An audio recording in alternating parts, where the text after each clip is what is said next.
কাউকে কিছু বলতে চেও না এখন। দাদু জানতে পারলে শেষ হয়ে যাবে। দাদু তো ভাবেনি দাদুর সিদ্ধান্তে বর্দা এত বড় আঘাত পেয়েছে। এত বড় অপরাধ যে কেউ কি করে করলো আমি এখনো বুঝতে পারছি না মেটে। এন্ড দ্যাট আদিত্য আগরওয়াল, আমি শিওর ওই সুন্দর ব্রেন ওয়াশ করেছে।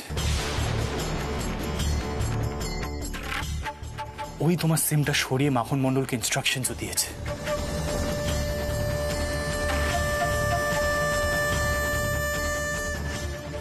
এই জন্য আদিত্য আগরওয়াল আমাকে বলেছিল সত্যিটা আমার সামনে আসলে আমার রোয়াব পেরিয়ে যাবে।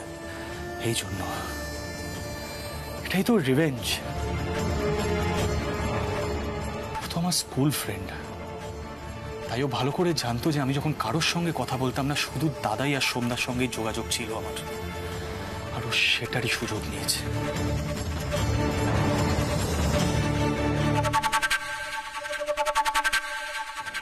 কিন্তু টেস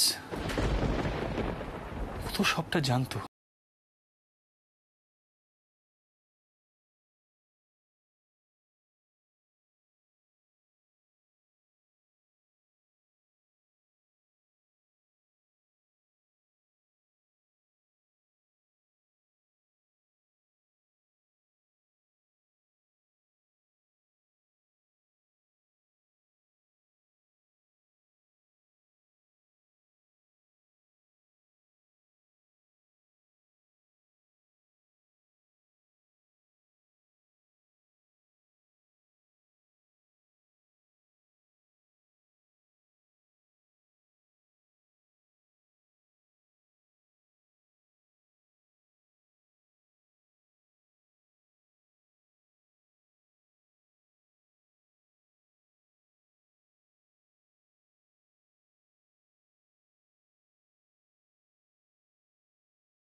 মিঠাই একটা বাইরের লোক হয়ে দুদিনে ব্যবসার হর্তাকর্তা হয়ে গেল।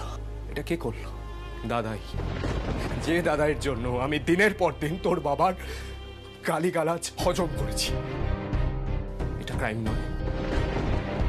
তোর বাবা কোনোদিনও কখনো কারোর কাছে আমার পরিচয় দেয়নি। সিদ্ধার্থ, আমি ঘরেই আছি, ডাক পুলিশকে, আমি অ্যারেস্ট হব, আমার কোনো প্রবলেম নেই।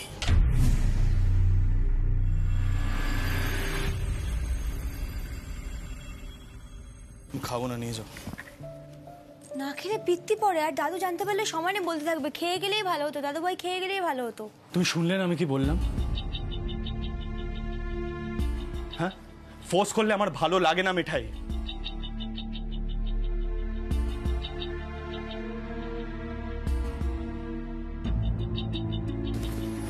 তো চার্জারটা কোথায় গেল? আমার ল্যাপটপে চার্জারটা কোথায়?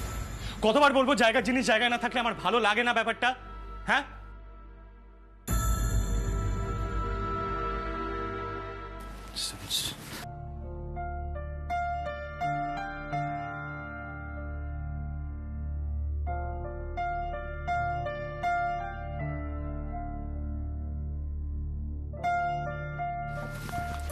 অন্য জায়গায় রাখা ছিল কেন? এটা ল্যাপটপের পাশে থাকার কথা না মিঠাই। What is this?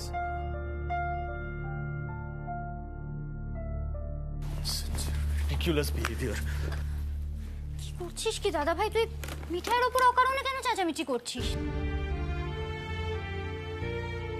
এটা না তো খুব বাজে স্বভাব, জানিস তো। তোকে বল আমার জিনিসপত্রে হাত না দিতে শ্রী। সে কথাটা তো শুনবে না। সবাই জ্ঞান দিতে ব্যস্ত বাড়িতে।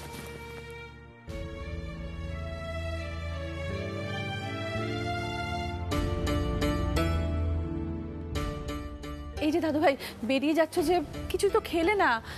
মিঠাই যে কেন আগে খাবারটা দেয় না জানি না। আগেই তো দিয়েছে দিমা। সিডের চেয়ে হঠাৎ মাথা গরম কেন হলো কে জানে। আর এ বাড়িতে সকলের মাথা গরম হলেই যে চেঁচামেচি করার জন্য একজনকেই পায় না, এটাতেই আমার আপত্তি আছে জানো তো। আস্তে কথা বল না নন্দা, হয়তো ওর মেজাজটা ভালো নেই আর সিদ্ধার্থ অনেক চেঞ্জ হয়েছে।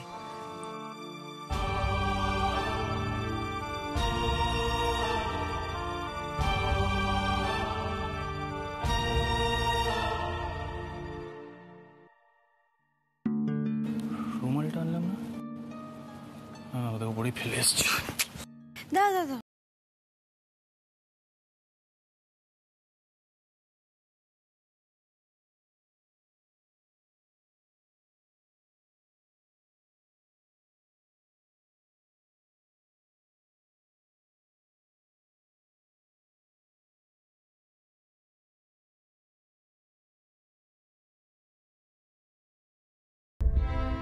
ঠিক করে বলো তো, আজ কখন ফিরবে?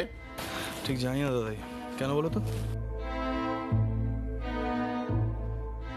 ওমা, তুই কোথায় যাচ্ছিস? মিঠাই গেছে তো রুমাল আনতে, দাঁড়া। লাগবে না রুমাল। এসো এসো, অনেক দেরি হয়ে গেছে। আচ্ছা বলছি যে সন্ধেবেলার মিষ্টিটা একবারে নিয়ে চলে এলাম, কারণ ও বেলা তো টাইম পাবো না। অনেক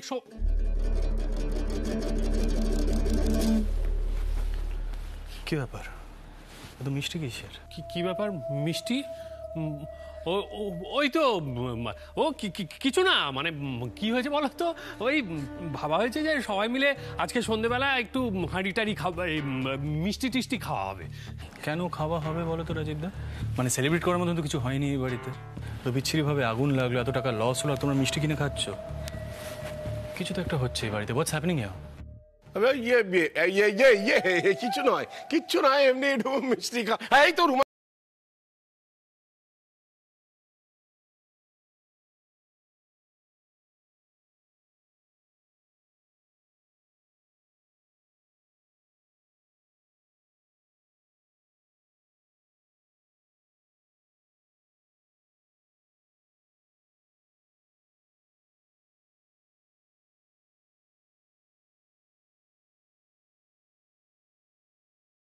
নিশ্চয়ই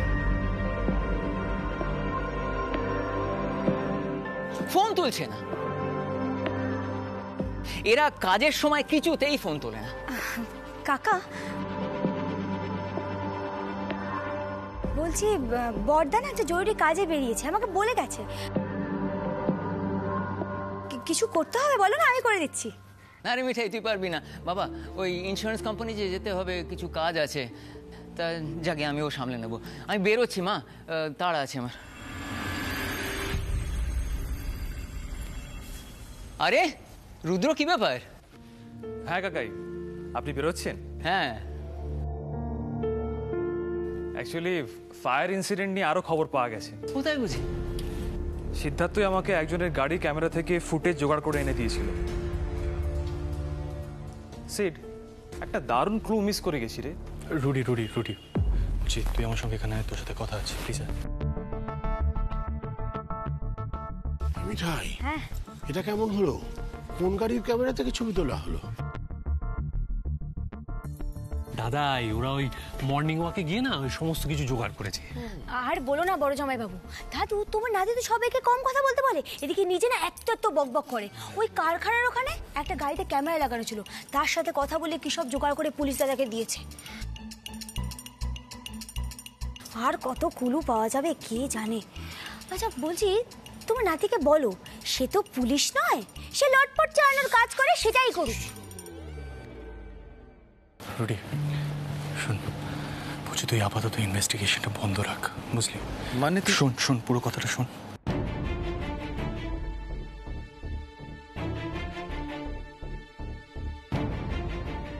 আমি তোকে পরে সবটা খুলে বলবো।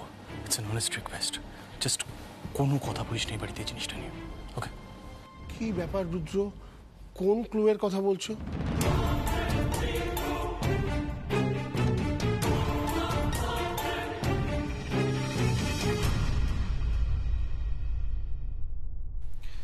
দাদাই, আসলে একটা সূত্র পাওয়া গেছে। একজন ছবি তুলছিল, তার হাতটা দেখা গেছে। আর এটুকু বোঝা গেছে যে কেউ ইচ্ছে করে ছবিটা তুলে পুলিশকে পাঠিয়েছিল, আর তার সাথে মিঠাইয়ের ইনোসেন্সের আরো একটা প্রমাণ পাওয়া গেছে।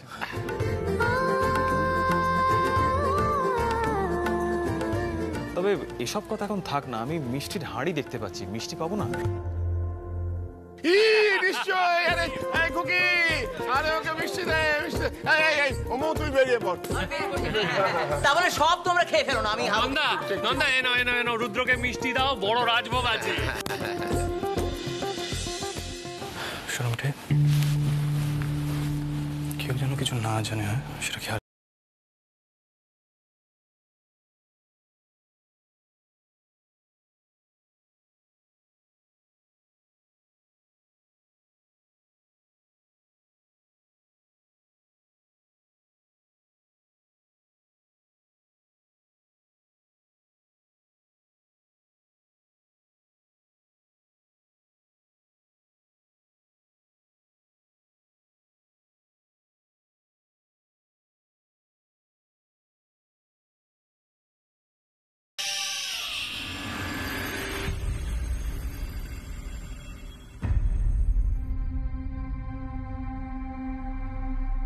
কফি।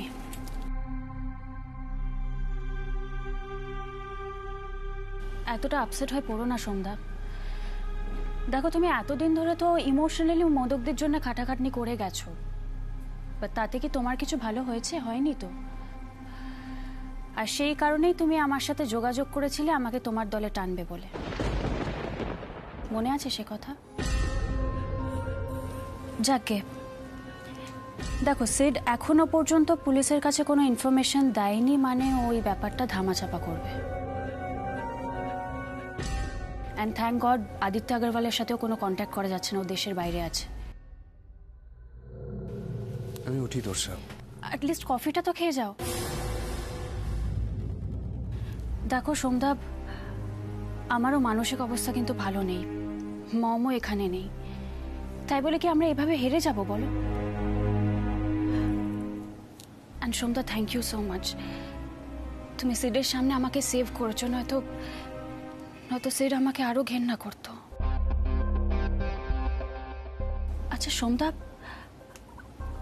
আমরা কি অন্য কোনো উপায় বের করতে পারি না? না তোরসা, এখন আর কিছু করা সম্ভব নয়। আমাকে এখন বাড়ির লোকেদের সঙ্গে আবার মিলেমিশে থাকতে হবে, যাতে সিদ্ধার্থ অন্তত এইটুকু ভাবতে পারে আমার অনুতাপ হয়েছে। আমি আমার ভাইকে চিনি, কিছুদিন পরেও ওই কেসটা টেক আপ করতে পারে। এখন মিঠাইয়ের এগেনস্টে কোনো প্ল্যান করা যাবে না তোরসা। আমি উঠি, পরে সুযোগ বুঝে যোগাযোগ করব। ও তোরসা, সাবধানে দেখো, আর প্লিজ মাথাটা ঠান্ডা রেখো। কোথায় কি বলছো সেটা একটু ভেবেচিন্তে বলো। চলো।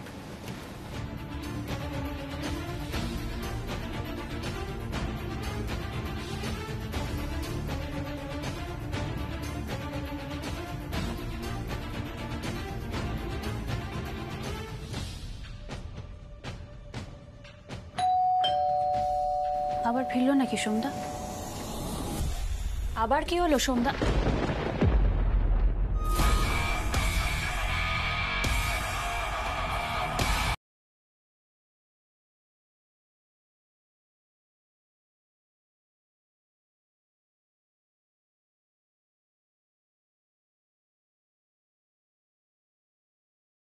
জন্য পারমিশন নিচ্ছিস কবে থেকে? যবে থেকে তুই বন্ধুত্বটা শেষ করেছিস তবে থেকে। লুক টেস, আমি কোনো প্রশ্ন করতে আসিনি এখানে। আমি জানি সন্ধ্যা একটু আগেই এখান থেকে বেরিয়েছে। আমি তোকে জাস্ট একটা বিষয় নিয়ে ওয়ার্ন করতে এসেছি টেস। আমাদের ফ্যামিলি বিজনেস, মিঠাই আর আমার ফ্যামিলি, এই তিনটে জায়গায় আর কোনো গোলমাল পাকাস না টেস। It's request, please.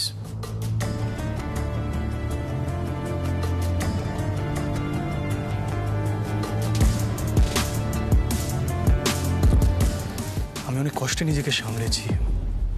আমি চাইলে পুলিশকে ইনফর্ম করতে পারতাম, কিন্তু করিনি টেস। কারণ আমি চাইনি এই জঘন্য ব্যাপারটা আর কাদা ছোড়াছুড়ি হোক। আর টেস, একটা কথা সন্ধ্যাকে জানিয়ে দিস, আমি কখনো সন্ধ্যার সঙ্গে আমার সম্পর্ক ভাঙতে পারবো না। ওর বরাবর আমার দাদা ছিল আর আমার দাদাই থাকবে। শুধু এটাই জানাতে এসেছিলি? আচ্ছা সেড, আমার কোনো দাম নেই না তোর কাছে? যথেষ্ট দাম ছিল টেস, আর তুইও এটা খুব ভালো করেই জানিস। আমার সব প্রবলেম নিয়ে আমি সবার আগে তোর কাছেই আসতাম, কিন্তু কিন্তু তুই সেই জায়গাটাকে নষ্ট করেছিস টেস। আমি তোর ইমোশনস, তোর ফিলিংসকেও রেসপেক্ট করেছি, কিন্তু তোর ভালোবাসাটাকে কখনো ফিরিয়ে দিতে পারিনি, কারণ আমি নিজেই ভালোবাসায় বিশ্বাস করি না। তাই কোনো রকমের সম্পর্কে যেতে পারিনি তোর সাথে। কিন্তু তুই সেটা ভালোভাবে নিতে পারিসনি। অকারণে মিঠাইকে ছোট করতে গিয়ে, ওকে ট্র্যাপে ফেলতে গিয়ে যে নিজে কতটা ছোট হয়েছে সেটা একবার ভেবে দেখেছিস টেস? আমি কি আগে এরকম ছিলাম সেড? তুই বল। আমার এই ডাউনফলের জন্য কিন্তু তুই রেসপন্সিবল সেড, তুই রেসপন্সিবল। অন্তত একবারের জন্য তো মিথ্যে সম্পর্কে যেতেই পারতিস। যেমন তুই দিনের পর দিন মিঠাইয়ের সাথে একটা ফলস রিলেশনশিপে আছিস, এনজয়ও করছিস সেটা, ইনফ্যাক্ট হয়তো জড়িয়েও পড়েছিস। দেখ সিড, আমি তো তোর থেকে কোনো অংশে কম নই, তাও দিনের পর দিন হেরে যাচ্ছি। একটা কথা বলবি আমাকে, মিঠাইয়ের মধ্যে কি এমন দেখলি যেটা আমার মধ্যে দেখলি না?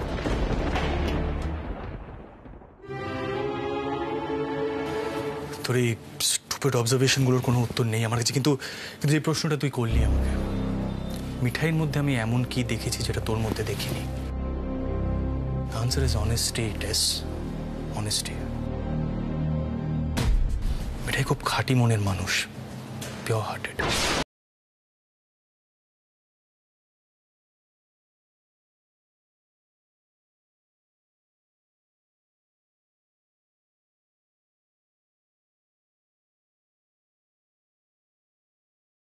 লক্ষ্য করেছিলেন না দাদাই কোনো ভুল করেনি। আমি আসি টেস, আমি যে রিকোয়েস্টটা করলাম সেটা মাথায় রাখলে তোর আর আমার দুজনেরই সুবিধা হবে। Don't forget that. আসলাম।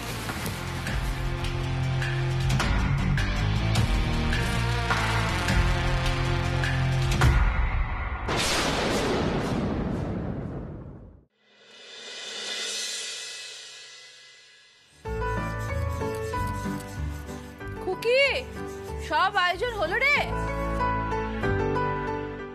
দাদু ভাইয়ের আসার তো সময় হয়ে গেল। এই খুকি, আরে মিঠাইকে সাজানো গোছানো হয়েছে তো? সবই তো হচ্ছে বাবা, কিন্তু তুমি তোমার ওই নাতিকে না ভালো করে বুঝিয়ে বলো যে এসব বিয়ের আচার অনুষ্ঠান করাটা কতটা প্রয়োজন। ও তো এসব দেখলেই চটে যাবে, অদ্ভুত ছেলে। আরে বাবা, এ তো আর যে সে ছেলে নয়, এ হলো উচ্ছে বাবু। একটু তো অদ্ভুত হবেই, তবে ছেলে একেবারে খাঁটি সোনা। ও বিয়ের ব্যাপার আমি বলে দেবো, তুই চিন্তা করিস না। কিন্তু মালা কোথায়? মালা তো এখন এলো না। মা, মালা তো সেই রাজীব আর রাতুল আনতে গেছে কখন, এখনো তো ফিরলো না। এদিকে ঠাকুর মশাই এসে গেছেন, উনি একটু বসলেন ঠাকুর ঘরে। ও বাবা, ছোট বৌমা তুমি হাত চালিয়ে চন্দনটা বাটো তো, আমি যাই ঠাকুর ঘরে যাই। ঠাকুর মশাইকে বলেছি আজকে সন্ধ্যের পুজোটা বড় করে দিতে, বিয়ে হবে বলে কথা।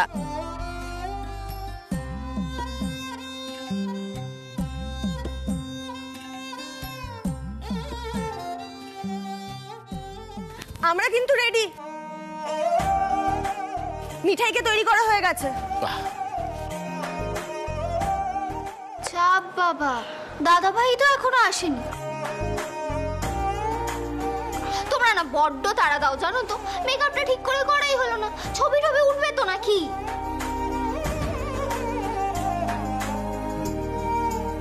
হ্যাঁ সেসব তো উঠবে, কিন্তু ছবি তোলার লোক কোথায়? হাজির। রাজীব দা আজকে আমাকেই দায়িত্বটা দিয়েছে। কিন্তু তোদের রাজীবটা কোথায়? না মানে বিয়ে শেষ হয়ে যাওয়ার পর মালা নিয়ে হাজির হবে নাকি? হাজির, মালা হাজির। এই নাও দাদাই। দেখেছেন তো, কোনো স্কোপ ছাড়ে না আপনার নাতনি। হ্যাঁ, এখনো পাত্রই এলো না, এর মধ্যে মালা নিয়ে অশান্তি করা শুরু হয়ে গেল। বলছি এত ব্যাকা ব্যাকা কথা বলার কি হয়েছে? আচ্ছা দাদা প্লিজ এখনই ঝগড়া শুরু করে দিস না, এটা একটা হ্যাপি ওকেশন। হ্যাঁ ও বাবা, কে কথা বলছে দেখো। তা হ্যাঁ রে, ঝগড়া আমরা করি? তা বলছি সেদিন বাড়িতে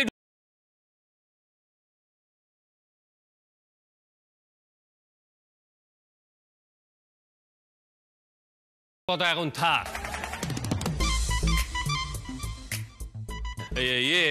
দাদাই বলছি সিদ্ধার্থকে এবার একটা ফোন করুন, নইলে লগ্ন তো বয়ে যাবে। ফোন করতে হবে। ওই তো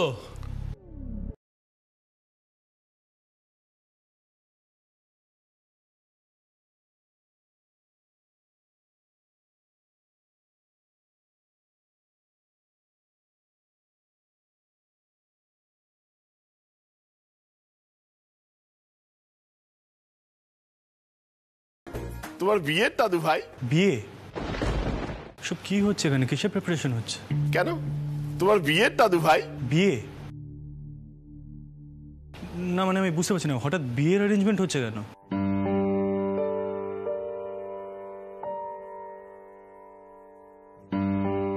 বাবা ওকে কথা কম বলতে বলো তো। ওকে বলো চুপচাপ মিঠাইয়ের গলায় আজকে মালা পরাতে হবে। কোনো অজুহাত আপত্তি চলবে না, ব্যাস। না না, এক সেকেন্ড পিপি, সব কি কাণ্ড করছো বলো তো তোমরা? মানে নতুন করে বিয়ের রিচুয়ালটা করার কি দরকার আছে? দাঁড়াও দাঁড়াও দাঁড়াও দাদু ভাই, মানে আমরা সবাই জানি যে বিয়েটাকে তুমি মেনে নিয়েছো, কি তাই তো? ঠিক ঠিক ঠিক ঠিক ঠিক দাদাই, নয়তো সিঙ্গাপুর থেকে ওইভাবে ছুটে আসতো না মিঠাইয়ের বিপদ শুনেই, তাই তো? আশ্চর্য ব্যাপার, রাতুল এর সঙ্গে বিয়ের কি সম্পর্ক বলো তো? বাহ, সম্পর্ক নেই? আচ্ছা সেট, যাত্রার জন্য তুমি এইভাবে ওই অত দূর থেকে চলে আসতে পারতে তো। কাকি, আমি এখানে চলে এসেছি কারণ তোমরা সবাই একটা বিপদে পড়েছিলে, তার জন্য আমাকে এখন বিয়ে করতে হবে। বাবা আমি তোমায় বলেছিলাম না, ও ঠিক কোনো না কোনো অজুহাত বার করবে। ওকে বেশি কথা বলতে দেওয়াই উচিত না। আরে এই নন্দা, তোরা হাঁ করে দাঁড়িয়েছিস কেন? যা না মিঠাইকে রেডি করে নিয়ে আয়, আগে মালা বদল হবে তার